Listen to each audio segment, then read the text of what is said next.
We're here to solve this Slitherlink variation by Murat Can Tonta called empty middle. And the key bits around this variation are that we can't, after we make a turn, have the same length for the next edge. So maybe the easiest way to show that to you all is in this lower right corner. So we have a common pattern around this 3. This 0 forces us to turn here. And with this being an edge of length 1, the next edge has to be at least of length 2. So not equal to 1. And doing that, we actually hit this common pattern. So the 0, 2 will have to turn here. And this is okay as length 1 because it's off of a turn of 2. But if it kept going, it has to go at least 3 or 4 or 5 or more. It couldn't stop here at 2. 2 and 2 would be no good. So that is sort of a way to think through the start of this. There are some things we're going to run into which are patterns that come out of this style. One is that around a 3 clue, you have to take this kind of open shape, whether like this or like this. What you can't do is come into a 3, this is the normal Slitherlink pattern, then immediately turn into that 3. Then in this case, we have a 1 edge with a 1 edge. And so when you come into a 3, you've got to stay open, almost like this, is say like an open U or however you want to see this. The edge that's broken, the same direction is passed by the edges that are off of the 3. So you can sort of mark 3 in a row if that's helpful. We're going to see that play out down here in the lower left corner, which is why I was describing it as you have a common pattern around this 2, which marks in these edges. It puts in these around the 3, and as we said, we can't take this edge then. We have to come this way around the 3 to have a 1 with at least size 2, size 2. That looks okay. This 2 completes here. This 2 comes to here, so this is all good. These have to avoid connecting. This is now an edge of 2. This is also an edge of 2, so it has to get longer. This edge now has to keep chasing to not connect, so it gets to here. This turns up, this turns up.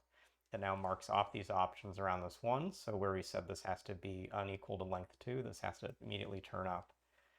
In this case, this has to keep going. These ends around the 2 come in now, and we can think about some more constraints maybe in this space. This has a length of 1, and so if it turned to the left, it has to not go just 1, it has to go 2, which means it has to come up immediately and puts the 2 near a 2. So there's no way I see I can take this edge because I've got the unequal length rule breaking here, and I got the unequal rule breaking here, so this has to come up 1 more.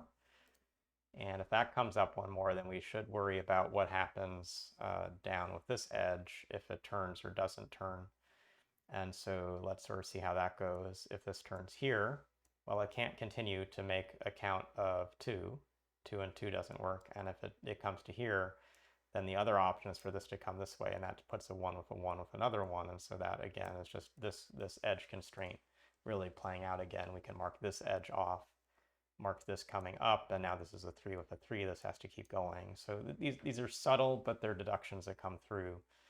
Another way, now that we've actually marked this in, is to see how like this end extends into the rest of the space. And so as you start to mark the other side of the end in, you'll recognize why quick turns don't work.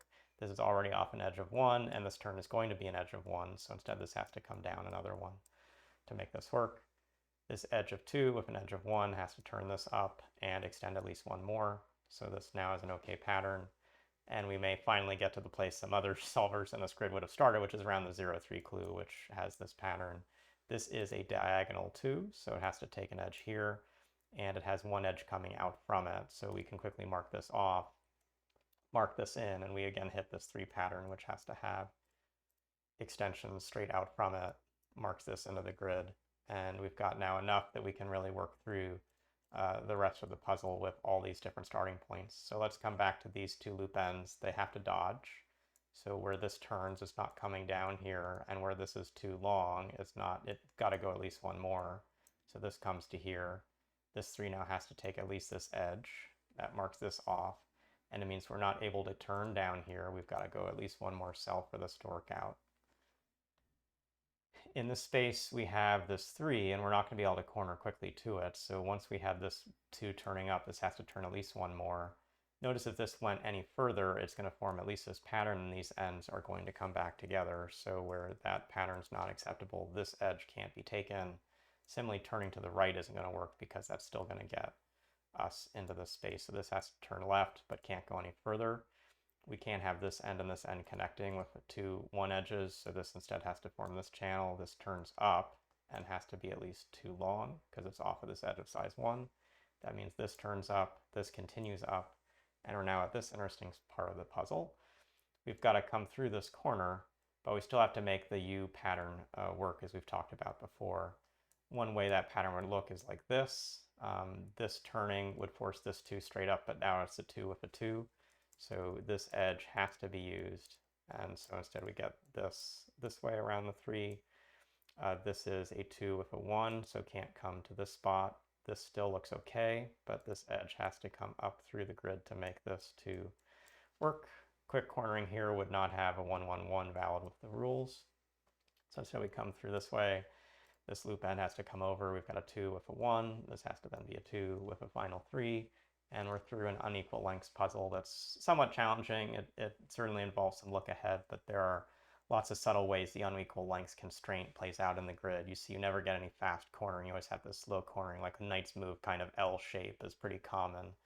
And that L can be a short L or a longer L, but where you get these one unit turns, you get constraints like we talked about around the 3 of having this more open U shape because you can't have a quick cornering. And that's really the constraint that makes this whole puzzle work despite the absence of any clues in the middle 5x5 box. So thanks, Murat, for this puzzle. There are more unequal lengths puzzles in some of our Slitherlink and variations books, so if you're curious about the style, you can look for them there.